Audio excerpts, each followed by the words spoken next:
10, 9, 8, 7, 6, 5, 4, 3, 2, 1.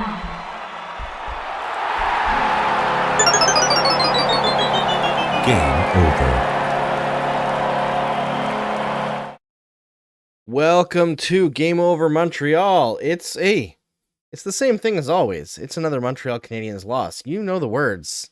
You know how we introduce this show almost every single time. But hey, we're in the second half of the season. Somehow, just barely. It's dragging on. But we've got a great guest with us tonight covering the Edmonton Oilers and one of the hardest working people in Canadian media, Avry Lewis-McDougall. How's it going, man? How are you feeling watching your Edmonton Oilers win a fourth straight after a terrible time in December? Well, first off, Andrew, it's great to be here. Game On is a wonderful show. I watched so many episodes. You've been doing a great job of the show, killing it.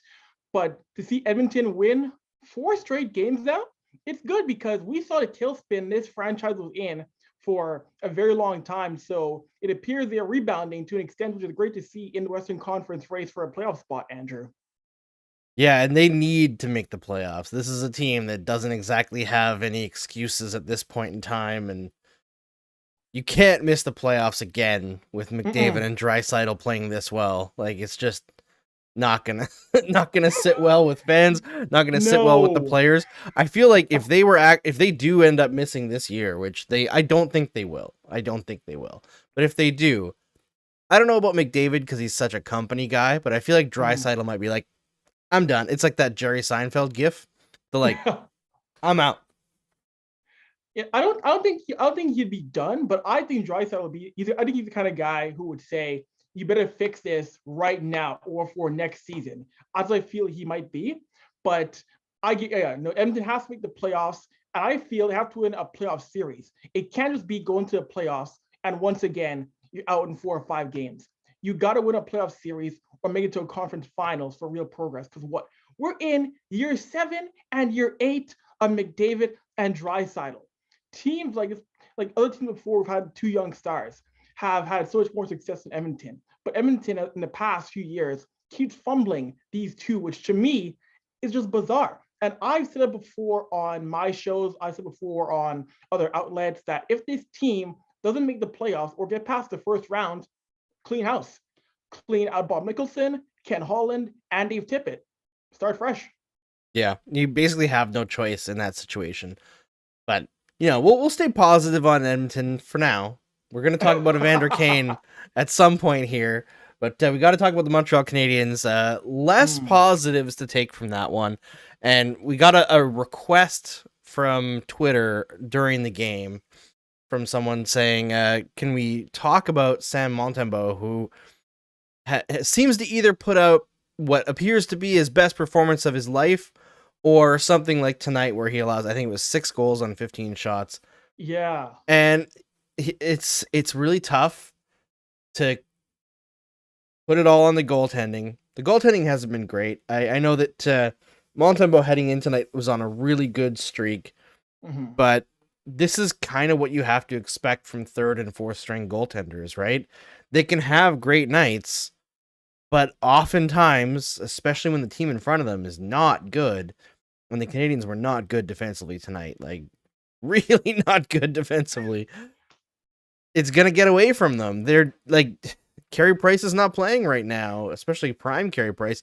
I feel like this fan base in a lot of ways has kind of been spoiled because if you're an older fan, you probably grew up watching Ken Dryden, and then passed to Patrick Waugh, and then that passed to, Jose Theodore, who won a Hart Trophy, and then Carey Price, the next goaltender to win a Hart Trophy after that. So, you've been kind of spoiled by having somebody solid and dependable in that net for so long. You haven't experienced, outside of the season that Carey Price essentially missed in 2015-16, something like this, where even if Price is having a bad season, it's not like this, right? No, exactly. So this is a new thing for a lot of Montreal Canadiens fans, especially those who weren't paying attention when Mike Condon had the reins in 2016. But it's rough to watch. It kind of like tonight, the first few minutes of the game were like super boring. Like both teams were feeling each other out. There wasn't really much going on. And then all of a sudden it was just like bang, bang, bang. Oilers up 3, and it's like, it's over. Night, night. Right? And it's funny because when the Oilers offense gets going, it's so hard to stop. And it was more just McDavid. It was guys like Draisaitl, Hyman, et cetera, et cetera. Once they get going, it is so hard to contain them, no matter what team you're playing against. What team you're playing against the Oilers. Yeah, 100%. I mean, the Oilers are scary. when they get things going, it can be pretty scary. The Canadiens' offense was not that good tonight. I thought they did some decent things in the middle frame there. It seemed like they were coming back, but every time they managed to get momentum, they gave it up very quickly. Yes, exactly. I mean, you saw the penalties that Cassian took. They scored a power play goal from Tyler Toffoli immediately, which could have been great for getting back into his game. And then a minute later, Draisaitl, bam. Like, that hurts a team to give up a goal after you score like that. And Tyler Toffoli is someone who has still been a great asset for the Habs. But to see his power play goal basically be negated, that just deflates you in a major way. Yeah, 100%. And, Jake Evans, I think, is somebody who I'd point out continually making things happen for the Canadiens. Last game as well, he scored 2 goals. Tonight, he was the engineer behind Josh Anderson's goal. I will say, I called out Josh Anderson a little bit, like lightly, in the last show that I did. I just said, like, he wasn't very visible, and he has this habit of he's either super visible and, like, barreling down the side and blowing guys up, or he's totally invisible. And tonight, hey, you know what? I saw Josh Anderson out there. I saw him get many quality looks. So, Josh Anderson, good on you.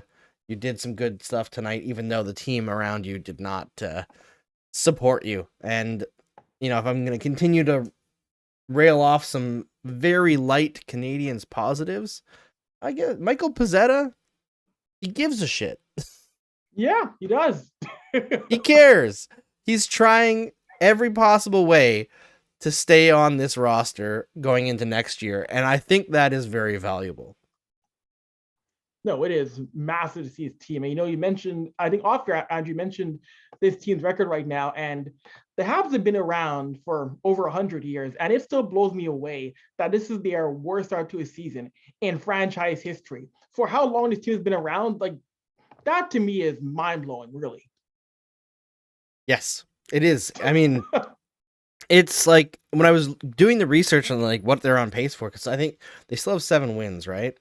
So like let's do the math really quickly here, what they're on pace for, because it's pretty easy math.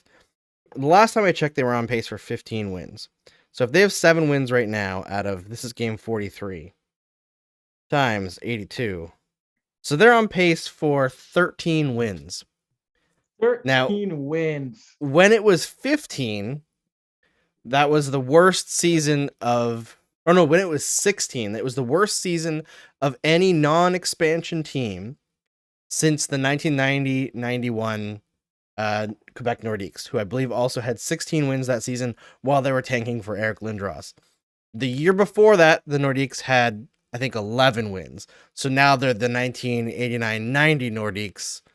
Now, like, it's not a pretty scene. And the amount of teams who've had fewer than 15 wins going back, like, there's more in the 80s and in the 70s because of like the rapid expansion that the NHL did, and like the parity just wasn't there. But in the modern NHL era, which is really like 1990 forward, it just hasn't happened. Like the Nordiques were for 3 years so bad. And I was joking with Steve Dangle because I saw it and I had to text him. I was like, the Nordiques picked first overall 3 years in a row, 89, 90, and 91. And they won the cup as the Avalanche 5 years later with none of those players. Matt Sundin, Owen Nolan, and Eric Lindros, all of them traded, which is crazy. I find that to be like one of the most amazing stats that I've ever accidentally discovered. They had Sakic though. They had Sakic on those like Nordique team. Those the one guy did have through the rough years went to Colorado. So yeah, they had like very little overall. What would you call it? Like continuity, but it was like Joe Sakic, Curtis Lecision, and there was one more. It might have been Gusarov and Stéphane Fissé, who was a backup when they won the cup, I believe. So it was like very little overall continuity, but some, like Sakic had to sit there and gut through it, which, man, that must have been miserable. I mean, back then it was like players had so much less control over where they went, but I wonder if Joe Sakic would have stayed, because he signed an offer sheet, right? Yeah. But that was in Colorado, I think.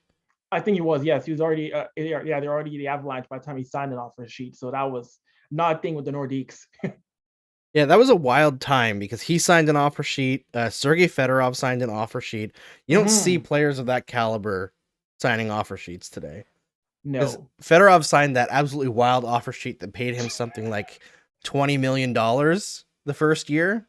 Right? I think it was like if they won the cup or something like that, and they won the cup. And it was something crazy. It was like over $20 million, like $22 million. It was the highest paid any NHLer had been to that point in a single season by like a significant margin. But hey, the Red Wings won the cup, so I don't think they regret it. No, exactly. Yeah, they went back-to-back cups, so hey, it was worth it. Absolutely. All right, so let's get to Evander Kane, because he scored in his debut, which I thought was going to happen, because you know what? The Canadiens are the best slump busters in the league this year. And I know that the Oilers had already busted their like loss slump, but clearly the offense is now in full swing after facing the Montreal Canadiens. They busted Patrick Kane's goal scoring slump, which was like 16 games or something like that. It's been like all season long, every broadcast, there's like, oh, this guy, he hasn't been able to score all season, and he gets 2. And it's just been like that. Teams go on crazy hot streaks after facing the Canadiens. So expect the Oilers to win the next 10 straight. But I expected Kane to score tonight. Didn't expect him to score immediately. first goal of the game. But this is... I don't know what's going to happen here with Kane. I feel like short term, it's a 1-year contract. It might not be as big of a deal because he might be on his best behavior in that dressing room, but this is a questionable decision from the Oilers, is it not? Absolutely. I've said before on social media, I was not a fan of the deal. I was not a fan of course, the distraction in the locker room and his personal matters. I was not a fan of it at all, because I was someone who was very vocal about proving why you deserve another chance. And we already know that this is not Evander Kane's second chance. This is chance number 87. Like, this is not chance number 2 for Evander Kane. Maybe that's why he's wearing number 91. It's his 91st chance. Sounds about right. But yeah, I agree. Like, this is a team where, like, and he knows he has to get his best behavior, or else that's it. But yeah, I was not a fan of it. I was not a fan of the deal. To me, it was a bit of a desperate move from Ken Holland to bring him in, because we already know how the season has gone. We know that his move's not been the best. But in terms of on-ice presence, yes, Evander Kane is a great player still. He is still a guy who's physical. He can get to the net. We saw it tonight. He is still a guy who can get you 15 to 20 goals a season. So we'll see how things work out with this. As much as I don't like it, though, I do have to admit that in terms of a hockey perspective, it is good for the team in terms of the first line. But hey, it's only been game 1. We'll see the rest of the season goes with him on that lineup. Yeah, that's kind of like the frustrating thing about not Patrick Kane. I mean, both Kanes, really. They both have off-ice issues. Right. But Evander Kane specifically is that his off-ice issues are so extensive, and the red flags are everywhere. But on the ice, he is still a damn good hockey player. And for the salary that he's getting, for what the Oilers gave up to get him, it's like, for an on-ice move, you can defend it. Right? It's just like, does he, the person, deserve to be in this position? And that's where you're like, no, not really. No. Yeah, exactly. Like how many undeserved chances should one person get? But then at the same time, unfortunately, this is professional sports. It's a business. And so many people who run sports teams see it as, can this person help me win? And that's it. Yeah, it's really, really strange situation for Evander Kane. And I feel like the whole thing now with San Jose, like, I don't know if I missed something, Avery, maybe because I haven't been able to read a ton of stuff over the last few days, but from what I read when it initially happened, the breach that allowed the Sharks to buy out Kane was that he crossed the border. I guess we'll say illegally, but more like he crossed it in a legal fashion, but he was supposed to be in COVID-19 protocol in isolation, which was a breach of the rules, right? Right. And now the NHL has cleared him of that, but they haven't gone back at the Sharks for like there's saying that there's another breach. Sorry. No worries. I'm just trying to figure out, like, don't they kind of have to tell us what the breach was? Because unless I've missed it, they haven't said. Like, it's the way it's been explained has been very confusing because we know he did something improper to deserve his original suspension. We know something improper was done on his part, which he said with Caleb Gray was a mistake. But now further action is like, it's really weird. Like, the NHL cleared him of further discipline, but we're not really sure clearly what exactly happened that prompted an investigation. And I don't know if the league will really say that. It's been really gray area in that part, Andrew. Yeah, I feel like this is an area where the league owes fans an explanation and owes media an explanation, frankly. And I'm sure it will come out eventually. But if this is a situation where they've cleared Kane of wrongdoing because they want to avoid litigation over it and they just want him to like continue his career, that is going to look very bad on the NHL. Because I mean, in the interview with Caleb Gray, like he basically said, like paraphrasing here because it's not his exact words, but he basically said he didn't do anything wrong when he crossed the border because he didn't get caught. Like he was 100% supposed to be in isolation. Right, it's like, yeah, that's a major issue, not just for NHL one, but for Government of Canada one. Like, like that's issues at the federal level, which is a major issue. Like, yeah, there's a lot of things going on here. I mean, like even like the Vax card thing that he had, where he faked the Vax card early in the season, that's a federal crime.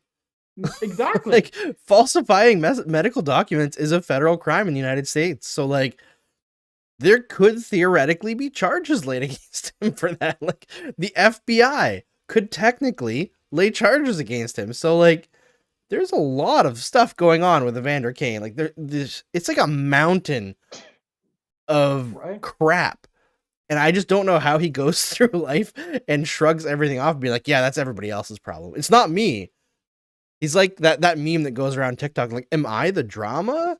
I'm not the drama. Am I the drama? Like, yes, Evander, you're the drama everywhere you go. Right. Like even at the press conference a few days ago, where was that? He was asked about the issues in San Jose in the locker room, where it came out that pretty much the entire team disliked him and didn't want him back. Evander said, it was just poor leadership and that allowed the league to happen. It wasn't the entire team.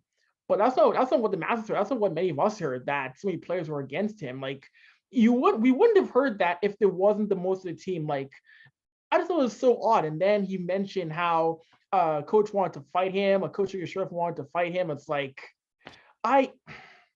it's a thing that just makes my head spin. And sure, some things might be untrue, some things are true, but he's not blameless in any of this. He's not. There's only so many things that can go on that are laid at your feet that you can kind of like get away with, or it's not proven, where people just, you lose the benefit of the doubt, right? If you're always involved in everything. And like, I just find it really funny that he was saying that it was bad leadership, and he was like, yeah, I think I could be a leader on the Oilers. It's like, dude. Like, dude. And then he mentioned how he was asked about how fans, he wants fans to have an open mind.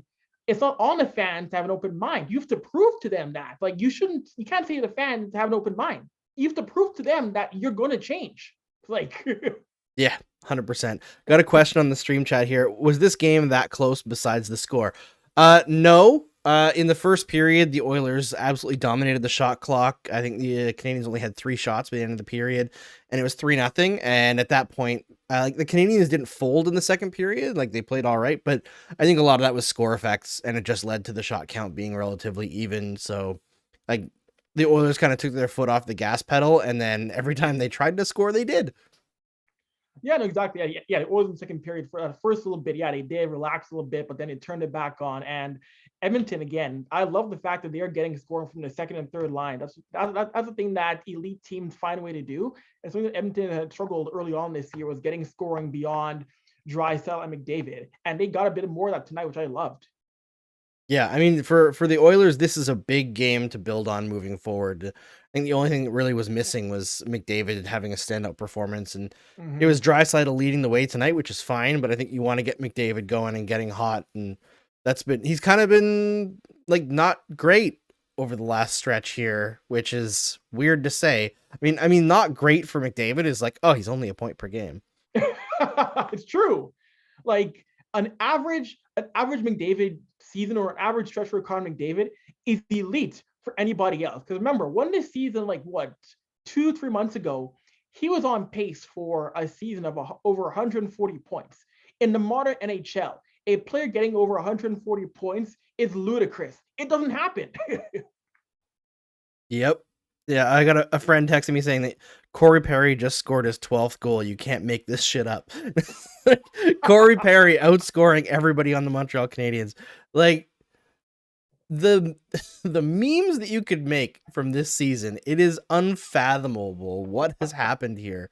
And I mean, like, outside of Tyler Toffoli and Arturi Lehkonen and like a couple of others, a handful of others, everyone is having a disaster season. Like, it is crazy how rough it's been for the Montreal Canadiens. And this is why, like, they should be doing much better than this, but not to the point of being like even a middle tier team. But at the same time, if they want to tank next year, I think they're going to have to move a significant amount of players, because not everybody can shoot way below their average 2 years in a row. And I think there's going to be a lot of guys rebounding next year that might keep them out of the Connor Bedard sweepstakes. So there's going to have to be a bit of a teardown in the summer, I think. I think there have to be. After the Cup Finals, we had a stream on the Hockey News' YouTube channel where I said the Habs would be a team that would come back and be possibly a wild card team in the Atlantic Division. Like, I did not see the Habs being this bad. I saw them being in a place for a playoff spot in the Atlantic. I did not see them being behind even Buffalo and Ottawa. That was not in the cards for me, Andrew. Yeah, I wouldn't have predicted it. I know I didn't predict it. I thought that they would be in tough to make the playoffs, because I thought Boston would take a step back this year, which clearly they haven't. But finishing fifth in their division is essentially what I think most people thought. That was like essentially the consensus, right? It was like fifth, maybe fourth if Price comes back quick and they get really lucky. But this has been, it's unbelievable. Like, there's just every game, well, almost every game, it starts, and as soon as one thing goes wrong, it's like, there's no hope. There's nothing to look forward to. And hopefully that changes for the Canadiens going forward, because I know Brendan Gallagher is going to be back soon. Paul Byron's going to be back next game. Cole Caulfield is supposed to be back next game. So, like, there's things to look forward to. I know Caulfield has had a terrible season, but at least he's exciting to watch. And with more players healthy in the lineup, that should create some space for Caulfield to make some magic happen, instead of having to either play on the fourth line, which is incredibly stupid, or play on the first line, which he kind of gets overmatched. So there's things in the works for the Canadiens to make the rest of the season a little bit more tolerable, but not a lot more tolerable. I mean, take the pauses where you can. And Caulfield back would be great to see. He's someone who I think will have an elite career as a pro. I know he's been to Laval before. I know he struggled in the past, but I still think Cole Caulfield is going to be an elite NHL player for a long time to come still. Yeah. And we got a little note here from on the stream chat there, Jeff Komaransky saying, I just hope this season is an outlier in Caulfield's career. It's 100% going to be an outlier. Absolutely. I really encourage Canadiens fans who are down right now to take some time, enjoy yourself, and watch some highlights from last year's playoff run. Because I've seen a lot of comments about like, oh, Caulfield will never be in the NHL. He's playing afraid. Watch him on that playoff run. He wasn't, otherworldly. His scoring numbers were just decent. They were fine. but watch the confidence that he played with, what he was willing to do, the areas he was willing to go to. This kid is not afraid. It's just that for whatever reason, he is playing with zero confidence this season. When he gets that back, and he will get that back, it's a temporary thing. He is going to be a very, very good player, a very, very exciting player to watch. So don't get too bogged down on how very bitter this season could make anyone. You know, enjoy what you know could happen by watching those young kids last year in the playoffs, because they were doing some amazing things. As much as that run was very reliant on Carey Price and reliant on some very atypical scoring from a few players, there was some good stuff that happened there that drove that run. And, you know, we talked about Dom Ducharme many, many times on this show, obviously, because anytime you have a team that's this bad, the coach is going to be a focal point. Yep. But as much as I think that he's not the coach for this team going forward, I feel so bad for him, Avry. He took over this team last year when Claude Julien got fired, and like everybody got injured. And he finally got, like, they just scraped into the playoffs with Cole Caulfield winning a couple games in overtime. And then they were healthy to start the playoffs. But, like, you know, healthy. Brendan Gallagher couldn't handle the puck. Shea Weber couldn't handle the puck. Both of them had broken hands, like just totally messed up. Weber could barely skate from the pain in his foot and his ankle. I think he had like a knee injury too. You know, Deneau was coming off of a concussion. Price was coming off a concussion. Like, they were all in the lineup, but they weren't healthy. And like the one time they've been healthy, they went on a run to the Stanley Cup final, which is really fun, as much as it was lucky. This season starts, man, everybody's injured. Everybody's got COVID. And it's like, he has not had a healthy roster once in the regular season. That's nuts. Like, it's just, the guy has never really had a chance to actually use the roster that was built for him to use in the regular season. Now, I don't think it would make him a great coach, and I still don't think he'd be the right guy going forward, but that's a rough bit of luck right there. It really is. It's a thing where if I was the Habs front office, I'd be willing to give him next year, because he's had 2 years where, again, coming in and filling in as your interim coach, and this year here with your injuries, and you're still dealing with COVID. We're still playing hockey in a COVID world, so rosters are still subject to absolute chaos. So I'd be willing to give him one more chance to see if things can turn around next year, and hope and pray his roster is healthier and isn't battling COVID like other teams have been all year long, Andrew. Yeah. I understand that. I think the thing that prevents me from saying he should get another chance is just the lack of planning towards the future this season. Like, so often you can't see what his plan is with the way he's made up the roster. His defensive system is objectively terrible. And like, he was handed a shit hand, but it's objectively really terrible. And to me, I think Kent Hughes, as much as he said he didn't need to have his own guy, I think every incoming GM wants to have their own guy. Yeah, I think eventually he will. I definitely think eventually he will put his own stamp on a head coaching role.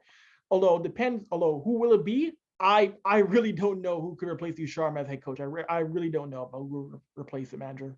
Yeah, I mean, who knows? It's hard to know, right? Like, is it going to be a coach from junior? Is it going to be the guy Houle, who's in the American Hockey League coaching Laval? Will they bring back Claude Julien again for a third run? I don't think he'll want to come back so soon, but I'm not sure. It's a tough question, because unless you're in the game on the French side of it, you're not going to know many of the bilingual coaches who are eligible or good. And also, it's hard, I think, especially in junior, it's hard to know if a coach is good or if the roster is good. Like, in junior, how much is the coach creating that situation? How much is like having a bunch of great players? Like, was Patrick Waugh a great coach with the Remparts? He hasn't had much success since Radulov was there. You know, like, it was just Radulov dunking on everybody in the QMJHL and bringing them a championship. So, like, there's a lot of stuff like that where it's just, unless you're in the game and you know what you're looking for from that perspective, it's hard to know for an average fan. Somebody asked, "How is this series still going on?" It's, Luke Deacon says, I'm not saying it's bad, just depressing. Luke, Game Over Montreal is the catharsis that Habs fans need to laugh and have fun after watching yet another brutal, soul-destroying Montreal Canadiens game. This is the only thing left this year that's actually fun for this team. That's my selling point. Maybe that'll be like, we can take Steve Dangle's "This Team Is Ruining My Life" shirt and put it and be like, but Game Over is my only catharsis or something like that. This is the only fun thing I have left. Hey man, I used to do YouTube videos on the Oilers deep in 2013, 2014, when this team had Victor Fast in net.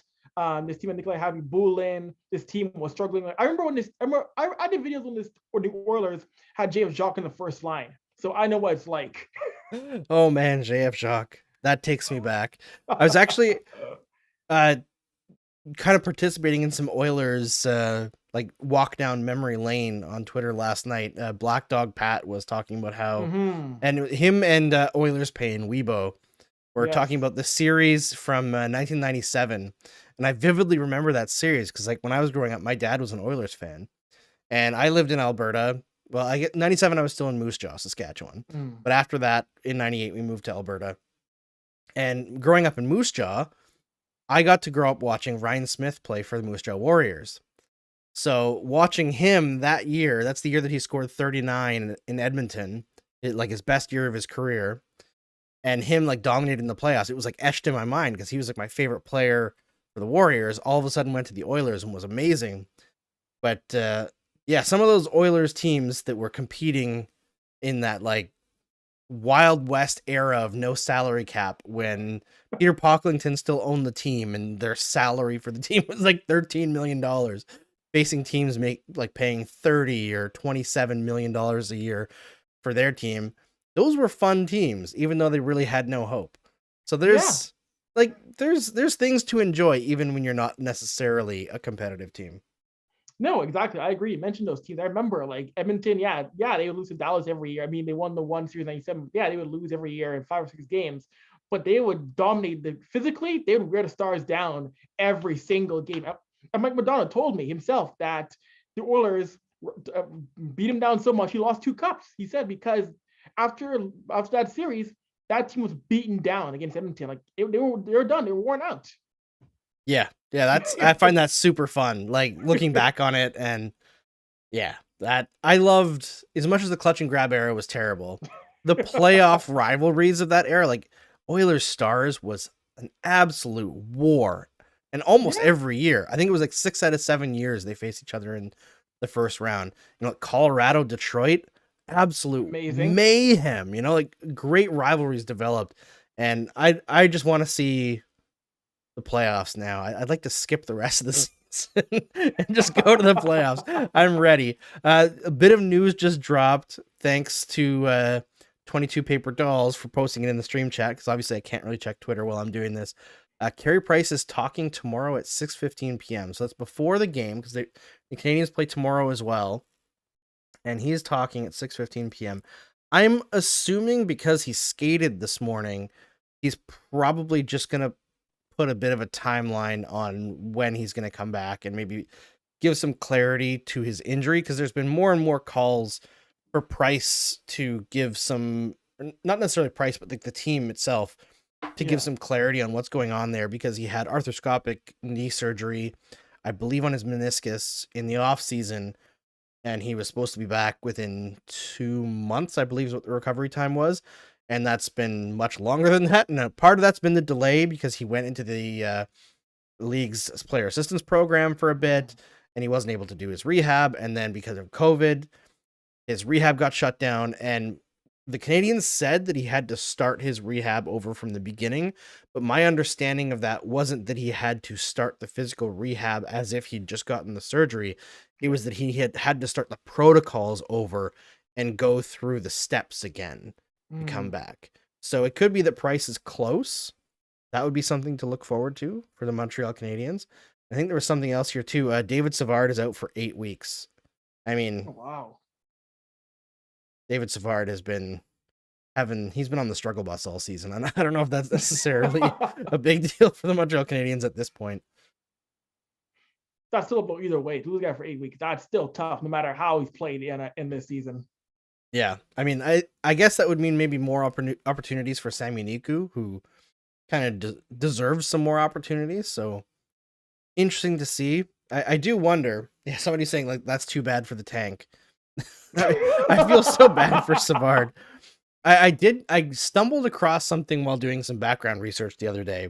I don't remember how I mentioned on the last show, but Ben Sherratt over the last 3 years is the 14th worst defenseman in terms of on ice goal differential at 5-on-5 relative to teammates. So the 14th worst impact on goal differential in the league among defensemen. Oh, wow. And the 4th worst is David Savard. So the Canadiens have this 1-2 punch of terrible. On the same team. Like, that's hard to do. On the same team, that's very hard to manage. Like, yeah, it very much is. Especially when those guys are often lately playing together on the top pair.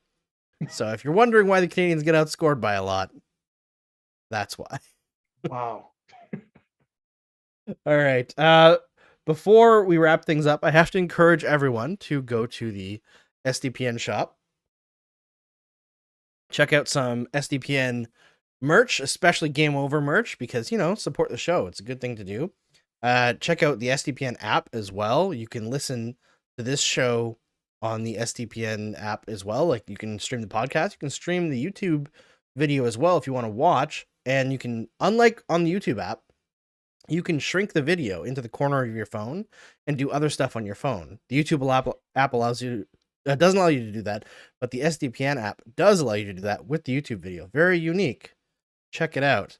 But on top of that, we're going to be back tomorrow with more Game Over Montreal. Shane Malloy is going to join us again. So we're going to get deep into the Canadiens' potential front office rebuild once again. Look at maybe some potential candidates for different jobs. Get into detail on that. But before we close things out, Avry, I know you work everywhere, but tell everyone where they can find your work. Okay, where you can find my work, you can find me on Twitter at Avry, at AVRY. You'll find all my links to my work on the Hockey News, SI, the Brad and Avry Hour, Avry Sports Show, the Third Intermission Toronto podcast. I stay busy, Andrew. I stay busy doing a whole ton of stuff. That's what I said. Some people took exception to the fact that I said you're the hardest working person in Canadian sports media. And they're like, oh, Julian's going to be so upset. And I was like, Julian is not going to be upset. Julian knows.